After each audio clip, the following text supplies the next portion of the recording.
All right. Thanks everyone for joining us for our parent support group. Today we're super excited because we have Lisa Schainker from the Utah State University Extension Extension Program. And she's going to be presenting to us on building your relationship and creating a strong foundation to grow on with our kids. Lisa has worked for the Utah State University as an extension assistant professor based in Salt Lake County. She has a PhD in lifespan developmental psychology and a master's degree in public health. Her major interest areas center around enhancing social, physical, and emotional well-being in adults, parenting education, promoting positive youth development, and teaching employee professional development workshops. So we are so excited to be able to have her with us today. And I'm going to let her get started and turn the time to her. All right, thanks, Kirsten. All right, you guys, well, I'm really excited to be able to share with you when the team told me that they had this parent support group. I was like, that's awesome. I love that the county's doing that for you guys. And so I was yeah, really excited to be able to share some of the work that I do. Now, I teach these workshops around a lot of schools around Salt Lake County. I work to the parents. We do workshops in the evenings or sometimes at the parent engagement centers, family engagement centers through Granite School District. So I've had the pleasure of going around and meeting different parents from all over the place. And so one of the things that I did was kind of did a little bit of a needs assessment and determine like, what are the biggest issues that are going on with parents right now? And then I tried to develop a series. I think you guys got to see the menu of those options that touched on a lot of the topics that parents were saying, we need this help, we need more of this. So this one is a great one to start with because it really is the foundation of your relationship with your children. You probably know most of the things I'm going to talk about, but it's like when you get that reminder and you're like, oh yeah, I do that. Oh, maybe I should be a little more careful about that.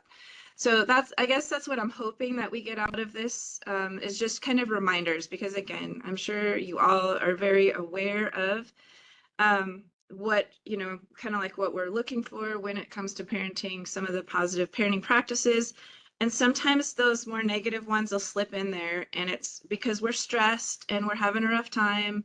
There's a lot going on. Our kids are, they're going through stuff, so they're acting out, and it just becomes sort of like it can become a big challenge to kind of maintain those really positive practices. So we're just going to kind of go over those, and I invite you to ask questions or put comments or things in the chat, and I'm going to ask Kirsten to kind of monitor the chat for me. So, but yeah, and if I don't get through all my content, I'm fine with that. I would rather have this be a helpful, interactive, engaging learning experience for you all. So, so just keep that in mind as I move forward with my content. Okay. So as I said, we're going to be talking about building and maintaining a strong connection. And I say both of those because what I say is that it's never too late to start building a strong connection with your child. Like even if your child, like adult children, I have some of the coordinators of the classes that I teach, and they're like, you know what, this is going to help me even with my adult children. So no matter what age your children are, it's really like it takes effort to maintain a strong connection with them. And the way that I like to think about this is that every time we interact with our kids, no matter how old they are, it's going to help us build our connection with them or weaken it. So if you think about that, and then the patterns that we create are what make it harder to kind of change over time. So if we started a way of interacting with them, we create a dynamic, it becomes much more difficult to change that if we've maintained that particular pattern for quite a while. And that's the case for any relationship, obviously. So, I say it is never too late to make changes or tweaks in how you're interacting with your kids. So let's jump in here. One of the ways that I like to think about connection, and this is really, again, with any relationship, that you have in your life is a connection piggy bank. So in this case, we're going to be talking about your connection piggy bank with your children. So we are going to be thinking about investments and withdrawals. So I know most of us as adults, we don't use piggy banks anymore, but if you just think about the concept, it could be your bank account, it could be whatever, but I think the piggy bank concept is just kind of, it's nice because it's like a tangible thing. We can imagine putting a quarter in that piggy bank, or man, if we really kind of mess up, it might be like cracking that piggy bank open or opening up the bottom and like coins are draining out the bottom. If it's something really big that happens, it really might be like cracking the whole bank and everything's kind of spilling out and we kind of have a mess to clean up. So so that's kind of how I like to think about it. So I'm going to ask you guys this question. So please put it in the chat for us. What are some things that you think parents can do every day to invest in or build their connection with their children?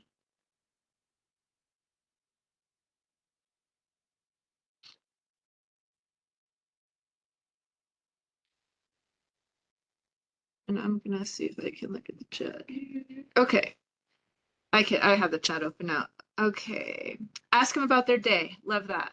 Play with them. Absolutely. Listen to them. Talk to them. Have dinner with them. Yes. Communication. Yes. Okay. Connect for a designated amount of time without distractions. Love it. Love it. Go for a walk. Okay, so a lot of the things that you guys are coming up with are about time spent with your kids. So giving them attention and time and yeah, doing activities with them, doing things that you both enjoy doing or that they enjoy doing, and showing interest in the things that they're interested in because that will help them feel like you care, right? And then we also had communication, and we're going to talk about communication a little bit later in this presentation.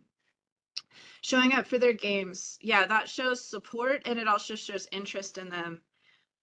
So that's awesome.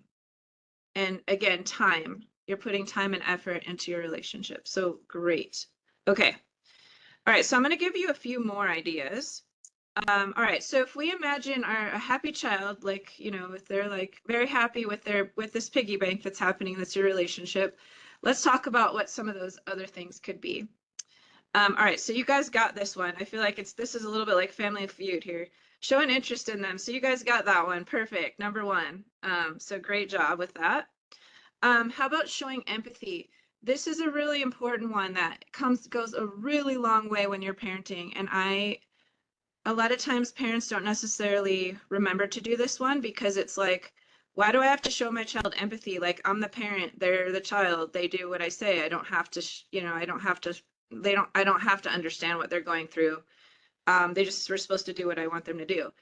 But what we know is that when we show empathy and our kids feel like we get them, we're on their side, even if they're not doing a behavior that we like, that we understand like where they were coming from or why they were doing that or what was going on, or that they're having a hard time right now. Ah, man, you look like you're frustrated. It looks like you had a hard day. So showing empathy and then like, okay, I understand that. And it's not okay to hit your brother. So it's like we show empathy first and then they're like, okay, mom does get me or dad does get me. And then you can go into like what you're wanting them to do differently. So that showing empathy is a really key first step a lot of times with almost any interaction that you're having with your kids, especially when it's related to something you want them to do differently and teaching them. All right, speaking of teaching them, the third one is teaching them when they make mistakes. So a lot of times when kids make mistakes, we can be really quick, especially when we're frustrated and maybe we feel like they're doing it on purpose sometimes, like they're, just like they're just pushing you to see what they can get away with. So when we make the assumption that they're doing it on purpose or they have, like a negative intent behind it, any of those things, or they're just trying to be annoying, or we're just frustrated, then we're not likely to take the time to actually teach them what we want them to do instead. We just make assumptions, and we might use phrases like, you know better than that. That's, you know you're not supposed to do that. How could you be so stupid? Okay, so when we do that, we're actually shaming them, and it doesn't really help them. It doesn't help focus on what we want them to do. It's just making them feel bad about what they did. It's not a very constructive way to approach helping them to change. So we always want to use the teaching, and I always like to help parents understand that you basically are a teacher to your children. Like that's one of your biggest roles, is to help them understand how to interact with the world, how things work, how you want them to be, what your expectations are, what your values are, all those things. You're teaching them. So they need to know that you're not just out to get them and being mean. They need to feel like you're trying to help them understand what they should be doing. So teaching them, recognizing the positives. This one goes like so far when you're talking to your parents and talking to your children and trying to build that relationship, that piggy bank. Okay, putting in those. So what we want is about 4 or 5 to 1 of the negatives.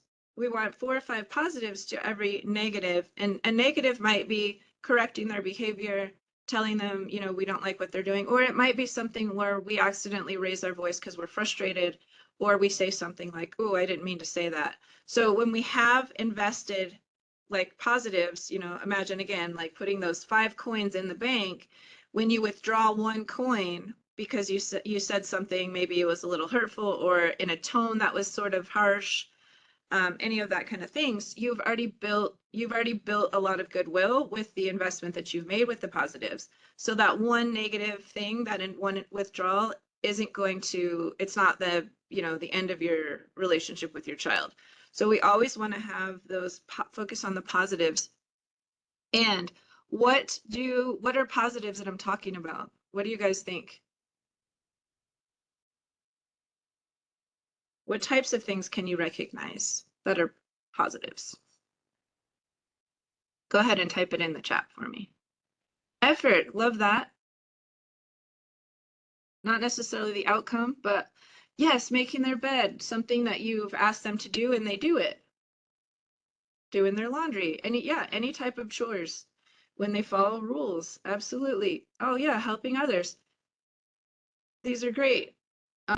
Even if it's your sharing, yeah, these are going to be different depending on the age of your child, right? If they're younger and they're having trouble with sharing, then recognizing that they just should, oh, thank you so much for sharing with your brother. That was so nice.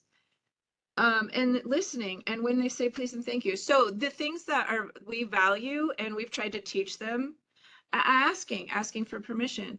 That's wonderful. Okay, so there are a lot of positives that we can recognize, and a lot of times though, what happens is, so imagine this scenario. If you have younger kids, let's say they're playing on the playground and you're chatting with another parent and you guys are just hanging out talking, and your child has done like 5 of these things that they just said. They said please and thank you. They asked, they shared turns with their friend on the playground. They did all these things, okay? And then they do one thing that was negative, and that's the thing that you noticed and you pointed it out. What were you doing? How, you shouldn't do that. What do and so you kind of freak out at them for that one negative thing, but you missed all the positives that they did right before that. So what happens is they start feeling like, well, wait a minute, if you're only going to recognize the negatives, then why am I even doing the things I'm supposed to do? So because kids are very influenced by the attention that they get and the recognition that they get. So we want to recognize the positive things that they do.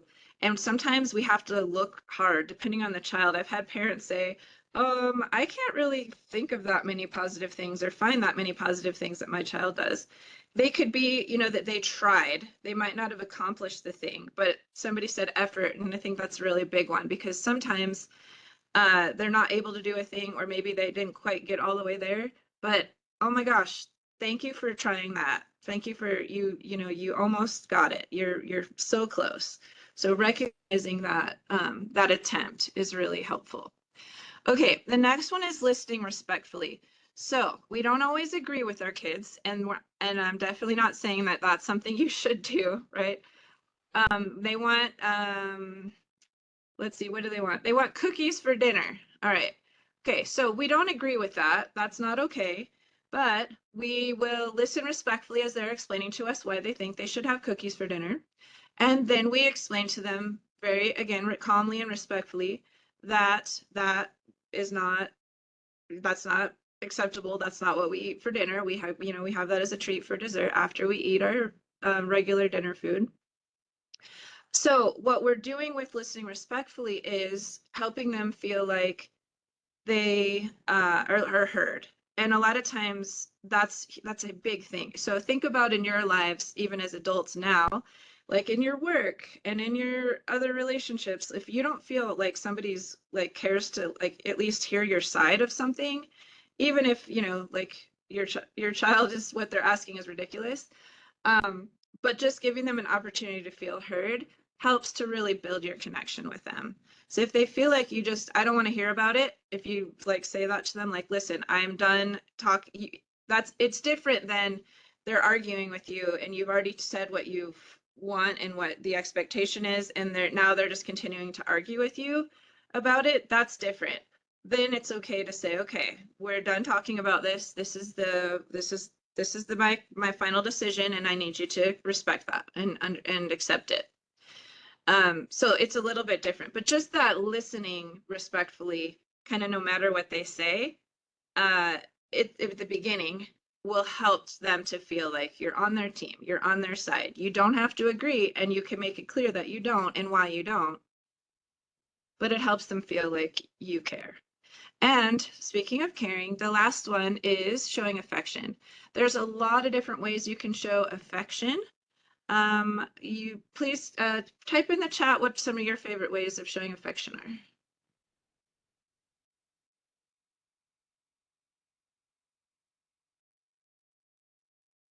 And there's no right or wrong here, but how do you do? Oh, snuggles. Okay, buying them their favorite meal, so giving them a treat, going on walks together and saying, yeah, so words. We have words, we have physical connection, goofy time, love that, tickles, laughing, playing, yes. Awesome. So when we do those things, we're definitely building our connection, right? Because they're feeling like they're getting hugs every time you leave. That's awesome. It could be story time before bed, just giving them reading to them and songs, teaching them things, taking time, and physical contact. Yes. So all those things, there's so many different ways to show affection. So I would say try to be creative sometimes with how you do it. Don't always go, use the same thing. And also know, if you guys have heard of love languages, you know that people, and probably, a lot of different people who have different ways that they like to have that affection shown to them.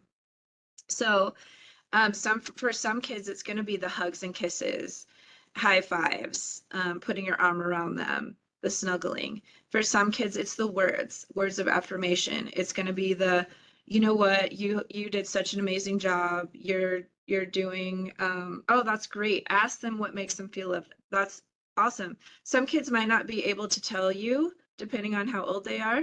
So in some cases, you might have to be a little bit of a detective so that you kind of try things and see how they respond. Do their eyes light up and they get a big smile on their face when you hug them? Okay, that's meaningful to them. If you tell them I love you, or they just sort of like, yeah, whatever, that might not be what speaks to them. So figuring that out, every child is different. So trying to understand your child and the ways that they want to receive affection can be really helpful.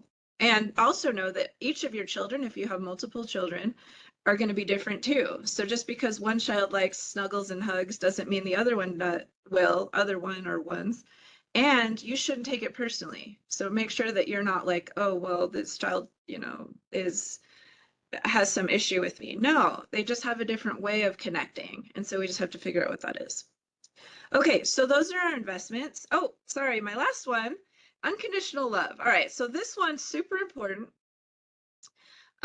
because we want them to know that no matter what they do, no matter if they're frustrating the heck out of us, they're doing, they're acting out, they're doing all these things. We don't love their behavior or like their behavior, but we still love them.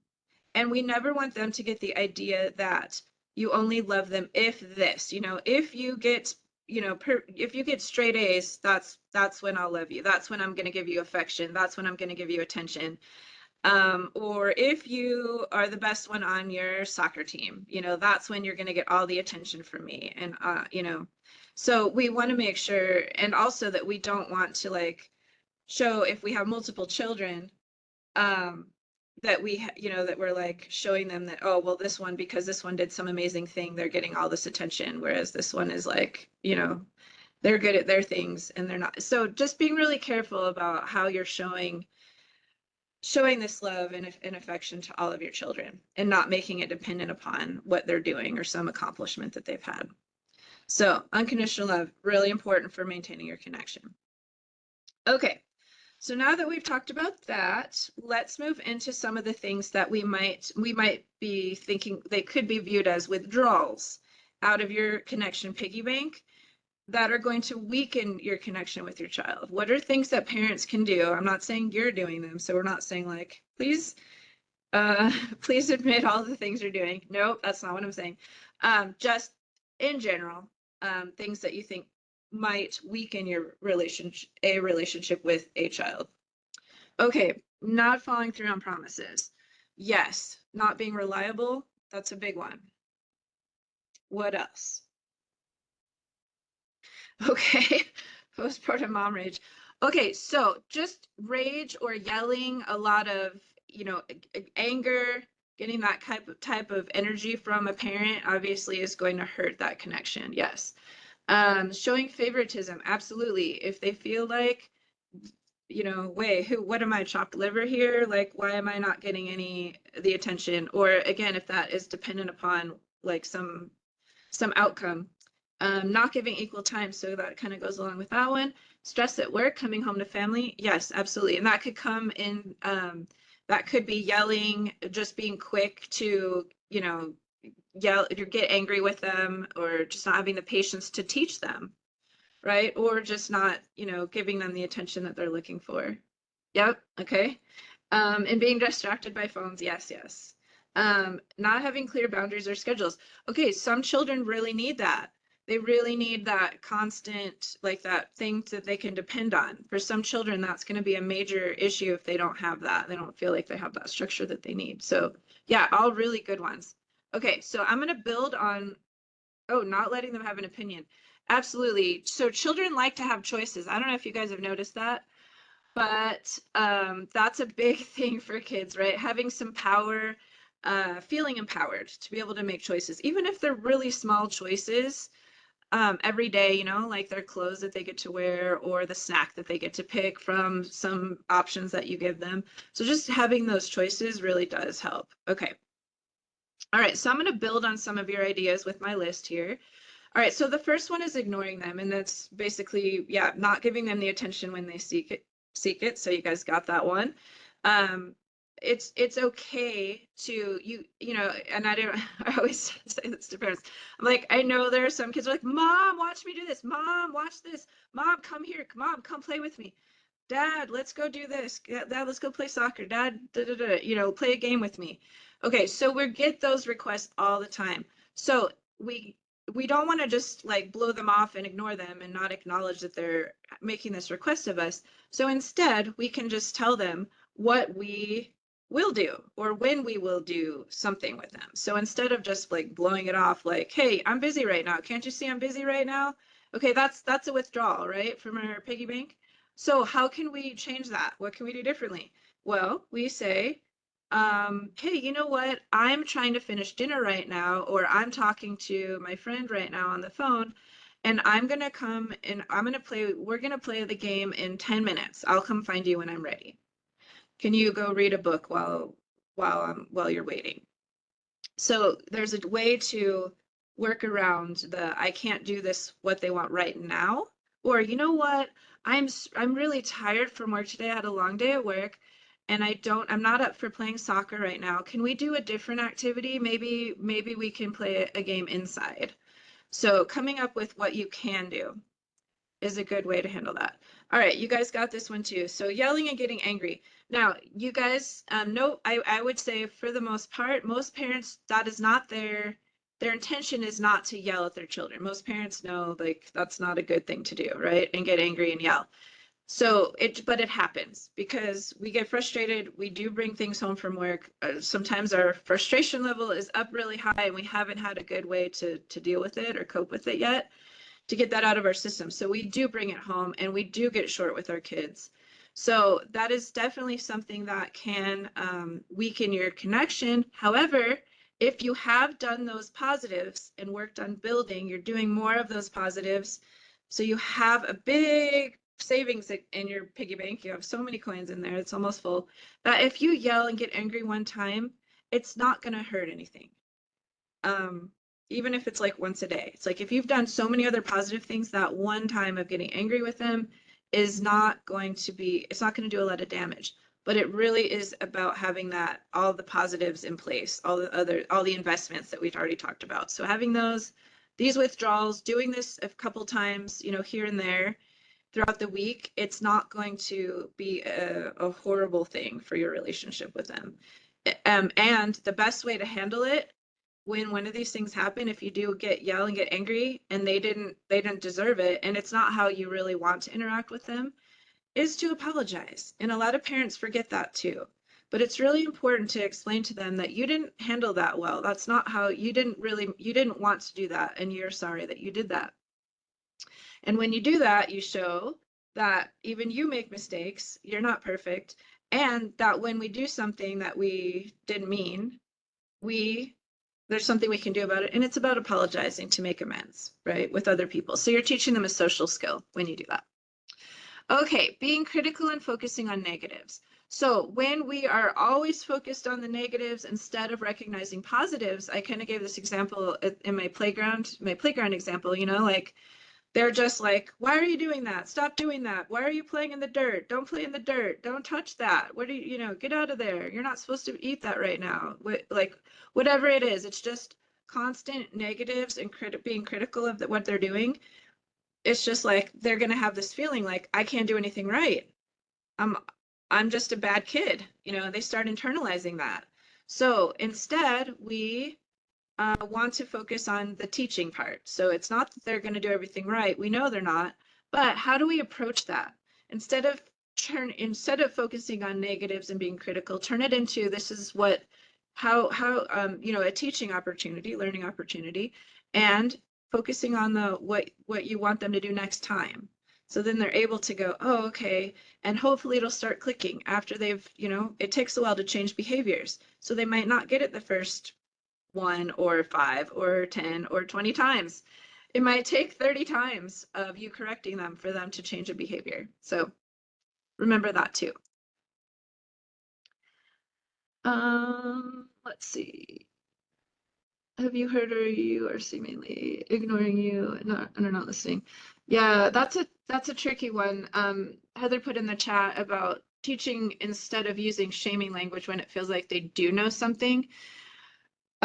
So basically what is what I would recommend in that case is that then you start introducing consequences, which is as a way to, like, when you're sure that they know and they're sort of just being defiant, then there's a consequence for that, and that helps them learn more quickly. So it's, and that's sort of out of the realm of this particular presentation, but using consequences is that gets into changing their behavior. And so then that's when I'd say, yeah, introduce positive consequences for doing what you want and negative consequences for not doing what you want. Because you're ignoring me, you're not following directions, this is what's going to happen. You're going to lose some privilege, TV time, or they're going to have an extra chore, whatever that may be. Okay. Yes, absolutely. Yes. So when you focus on the behavior, thank you, Heather. That's a good point. When you focus on the behavior and not them, like you're focusing on the behavior is not okay. Then, and you make it, once you make it clear what you want them to do, they're not doing it. It was their choice that led to this consequence. and you're just sort of following through on what you already said would happen. So it's like you're not really the bad person because it's not coming out of nowhere. They understood what was going to happen and they made that choice, and you can drive that home that this is about their choice because kids like choices. You can choose something different next time, and then we'll have a different outcome. So that's a good point. Okay, being judgmental. This sort of goes with being critical, but judgmental is more like, I can't believe you're gonna wear that. That outfit is, that looks tacky, or that your hair looks, what are you thinking? You're like, that looks goofy.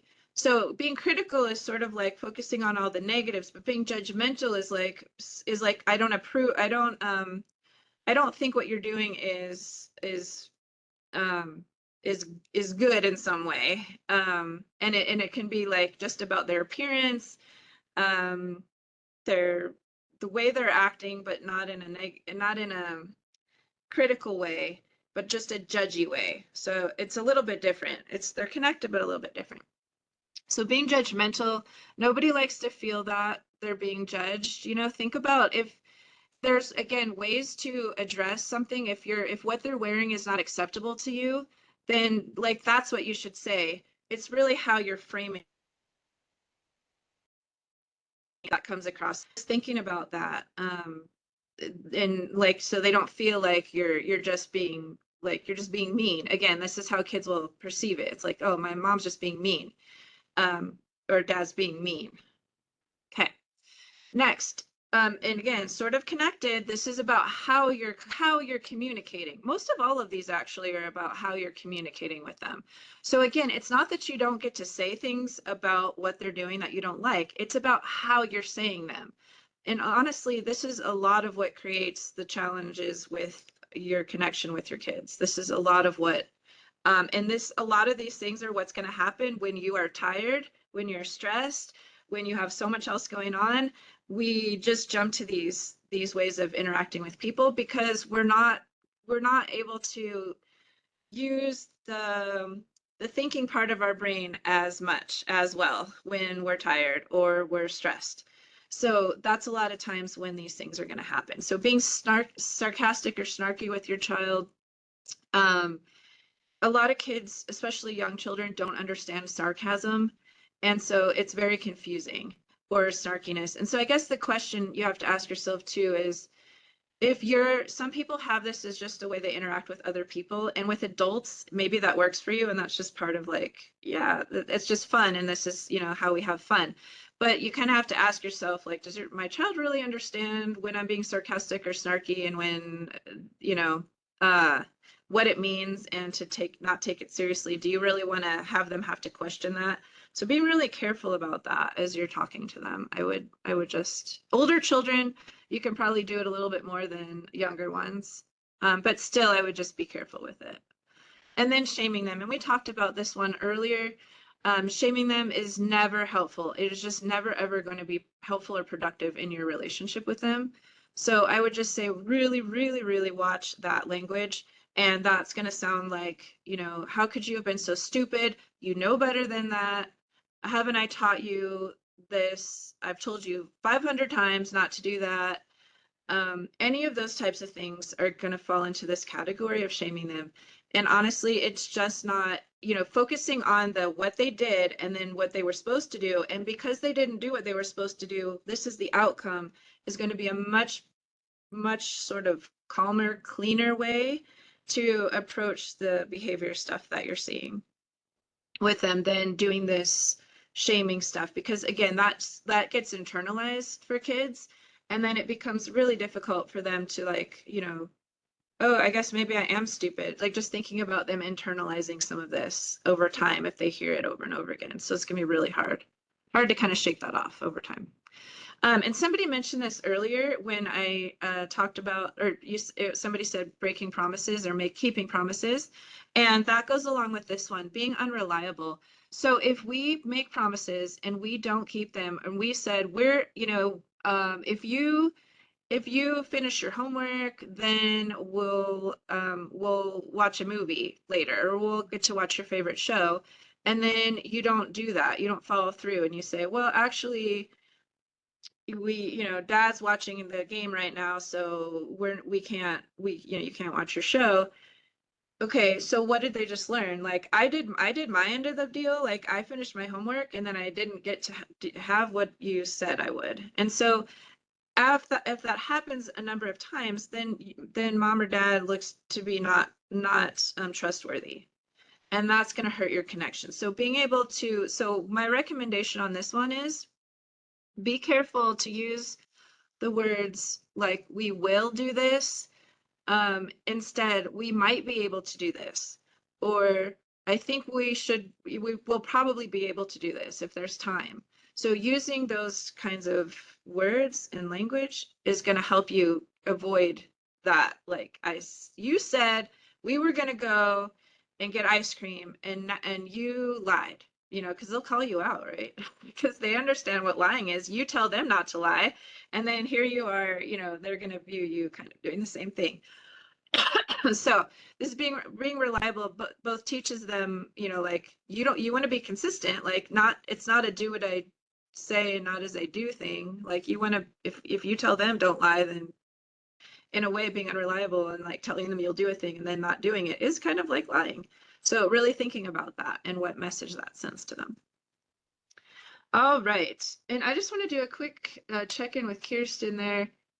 How long do you want me to go here today? If you want to end just like 5 or 10 till the hour, you can have the full 55 minutes.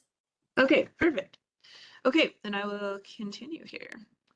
All right, so as I mentioned earlier, we want to try to make at least 4 investments for every 1 withdrawal.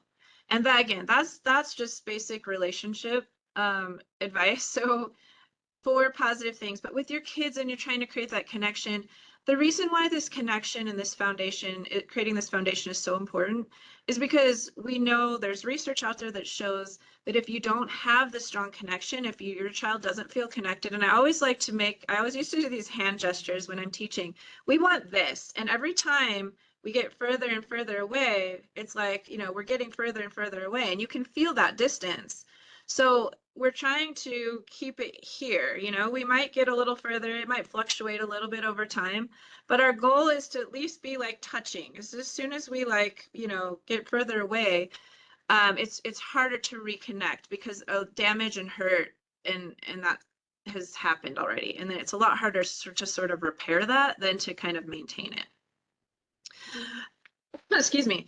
But the research shows that when kids feel connected, they feel like you have a positive relationship with them, they're more likely to care what you think, care about your values, your expectations, want to, they're going to care about not disappointing you. And then that's just around their behaviors, like interacting with you. And then there's just all this other research that shows how important it is in terms of preventing problem behaviors, substance use, delinquency. As they get older, they start making their own choices. They spend less time away from you. Well, heck, if you don't have a strong connection when they're younger, do you think they're going to care much when you try to give them rules and guidelines and, tell them what to do? No, they don't. So having that connection is what helps you be able to maintain that ability to stay. I like to use this framing in the co-pilot seat, or they're, when you're driving, imagine that they're old enough to drive. You don't want to be in the back seat where they can't really hear you. You want to be right next to them, like, in a not in the like in a real sense, yes, but also in a figurative sense. You want them to be listening to you. You want them to be taking guidance from you on how to driving being like living their life. And so if you don't have a strong relationship with them, you might end up locked in the trunk. And if you're locked in the trunk because you haven't made these investments and there's damage that's been done, they can't hear you. They're not listening to you. They are ignoring you. So that's one of the big reasons why we want to maintain these connections. We don't want to be in the trunk as parents. Okay, So the big take home on this one is on our piggy banks is that every interaction that you have is going to either strengthen or weaken the connection. So focus on investing in them every day. Focus on investing in your piggy bank with them. And remember that also, if you do slip up, apologize. You can repair, you can make repairs as you go, as opposed to like a lot of damage done and then trying to like, you know, when they're a teenager or they're you're about to move, you know, move out, then you're trying to like, oh, I hope you're still gonna, you know, I hope you still want me in your life, and they're like, oh, nope, see ya, I don't need this. So really focusing on those, the positive things so that they want you in their life. All right, let's talk about keeping the lines of communication open for a little bit. And I have during the adolescent years. I think that this is like pre-adolescent, adolescent years, you know, as teenagers. But there, you can start doing this when they're any age, honestly. So another thing is that the way we talk to them, I talked a lot about this in our investments, is the foundation of our relationship, and it has a big impact on your ability to parent. Okay, so talking to your child. So here's some tips I have, okay? So you'll probably talk a lot about their interests and hobbies, their transportation, like getting rides to things, schedules, chores, schools, friends. Some of the things that you want to talk about also, though, are your expectations around risky behaviors, especially as they get older, but make this age appropriate. You know, anything that this could be like not, you know, sticking their fingers in the light socket or playing with the toaster or, you know, but as they get older, we're talking more about like drinking alcohol, vaping, you know, just getting in trouble, doing like shoplifting, anything like that. So we want to talk to them about our expectations. We want to talk to them about their goals and dreams. When you show that kind of interest and bring that up every once in a while with them, you know, and not being judgmental because they say, oh, well, I want to be a professional baseball player, okay? And how do you respond to that when you know that's probably not likely, but how you respond to that is important, because instead of saying, well, that's never going to happen, that's negative and critical. So you could turn it into, well, what types of things do you think you're going to need to be able to, or to do to make that happen for yourself? So turn it into a teaching opportunity instead of just kind of going right to the negative. Your whys and values. So helping them understand that is really important. Online safety is a huge topic right now. I know you guys know that. And then mental health and suicide, another really important topic. Obviously, for young children, suicide isn't, you know, as they get older, it's important to talk about. But mental health and just emotional well-being and feelings, and yeah, so all those things are really important to be talking about. All right, so here's some strategies for you guys around communication. Strategy 1, staying calm when talking to them. Okay, what age to talk about suicide? I would say it depends on the maturity of your child, partly. Also, if it's come up, you know, it could come up in because of something they've heard, or a show that or a movie they watched, or, you know, we never know where kids are going to hear things or learn things or from other kids. We don't know. As an example, like I have a close friend whose husband died by suicide. And so then, you know, imagine then that child's friends, her children's friends, all of a sudden, then we're going to get a lot of questions and people talking about it. And like, so we never know kind of how it's going to come into their life. And so we think we kind of have to be ready for that almost at any time. Again, that's out of kind of the purview of this particular presentation, but you kind of have to be ready to know how you want to explain that, and it should be developmentally appropriate. Okay, so staying calm when talking to them. So this one is, you know, hey, they're pushing your buttons, and how do I stay calm? It's really, really hard. So these are things they might say to you that are going to push your buttons. This is so unfair. I hate you. You suck. I wish you weren't my mom or dad. You're mean. You love so-and-so more than me, older brother, sister, or younger brother, sister. You're a bad mom or dad. Shut up. I can do whatever I want. You don't love me, or just saying whatever and giving attitude, rolling the eyes. Okay.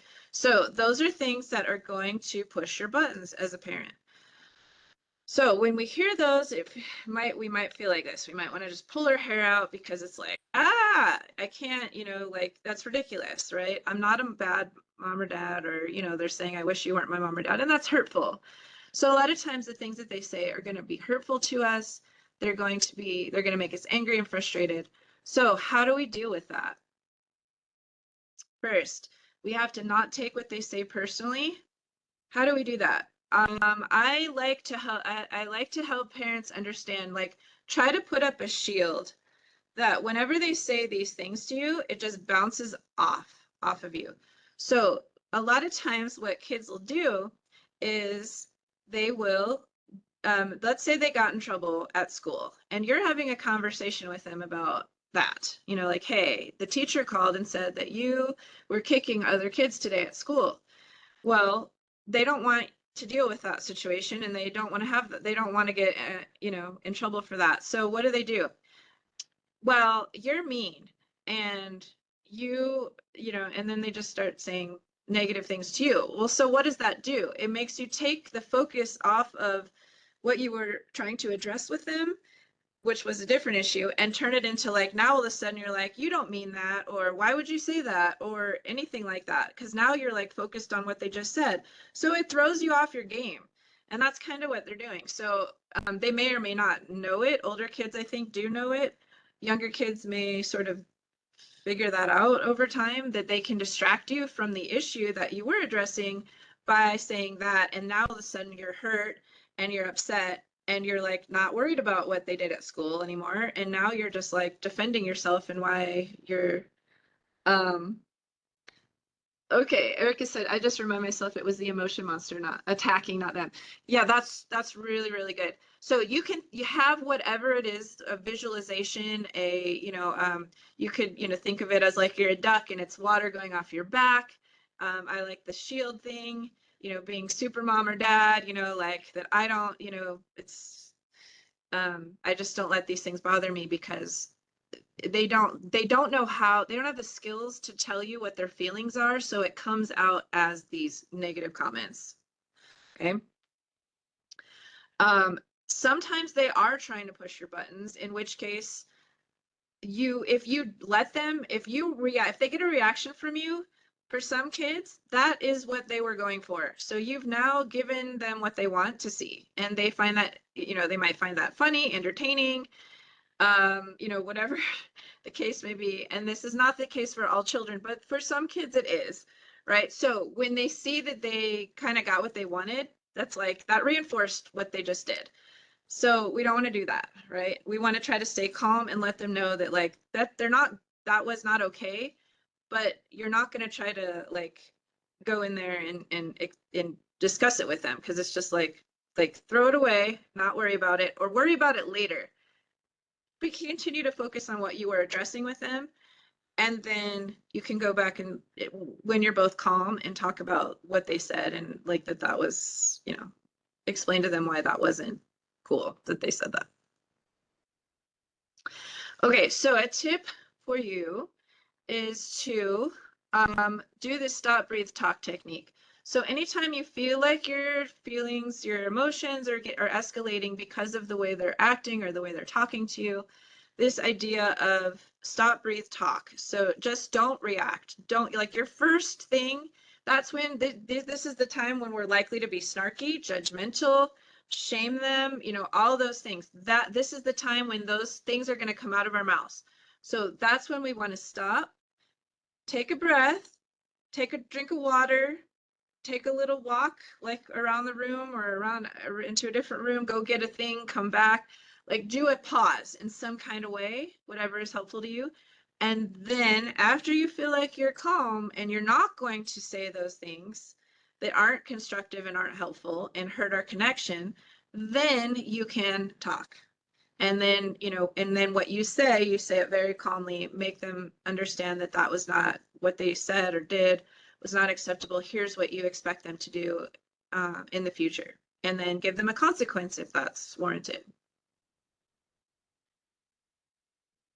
Okay, so and I think, yeah, okay, so we're almost out of time here. So just a few things about this particular strategy. think about what you want. This is really hard, but when you think about what kind of parent you want to be, okay, think about these things. So do you want them to be honest about what they did? If you freak out and you shame them or you make them feel bad or any of those things happen, do you think that they're likely to be open and honest with you about things in the future? Probably not. They've just learned that you just get angry and yell at them. Okay. So they're never going to want to tell you anything. You're not creating that open line of communication with them.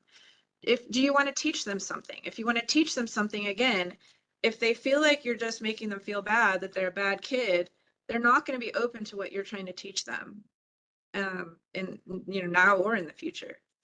And then try to understand what they really want for their, understand their reason for a choice they make. Sometimes when you understand the reason why they're doing a thing, you can help problem solve with them about it. Because it's like, well, if you have no idea why they're doing it, I mean, you're making assumptions why they're doing it. Like, I know they're doing that to make me mad or to make me angry or frustrate me or whatever. But maybe there's something underlying that, but we need to try to figure out what that is before we just jump to those conclusions. Because then we can help them, again, like I said, problem solve that and come up with a different way to handle it. The breathing thing. So these are just kind of things you can think about as you're working through this. Are you overreacting? Are you getting overly upset? Can you be the parent you really want to be right now if you were to just talk in the moment and react to what they said? Are you about to say something you're going to regret? So ask yourself those questions before you talk. Because if you can answer like, yes, I probably am overreacting. Okay, then let's just calm down. Because you're also the model for your children. And if you get really upset about something, they're likely to do that too, because that's how they see you handling a situation. So if you get worked up and yell, that's what they're learning. They're learning that instead of being calm and calmly like sharing what the issue is and saying what you want to have happen, they will learn that from you by watching you. All right. And then finally with the talk, here's some things you can try to say.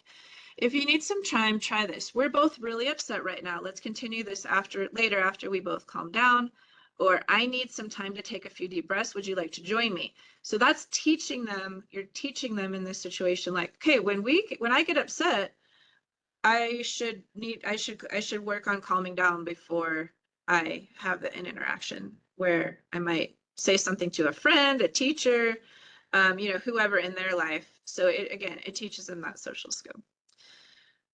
So with that, I think it will stop for today and turn it back over to Kirsten. Awesome. Thank you so much, Lisa. That was wonderful. I know I learned a lot. I hope everyone else on the call did as well. We will reconvene actually in June. So we wanted to let you guys know that for May, we will not be hosting a live parent support group.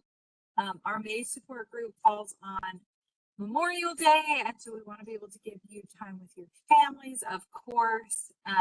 And so both Megan and I are going to do a recorded session that will drop via email as well as in the WebEx chat so that you guys can listen to it whenever you would like and whenever is convenient. And then we'll just put a discussion question in our parent support group chat on WebEx that you guys can respond to if you'd like.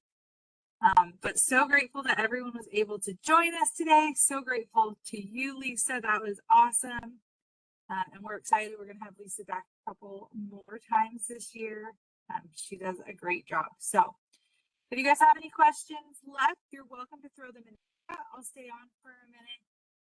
But yeah, excited to talk to you guys all via the chat. Thanks, everybody. It was great chatting with you and look forward to future times.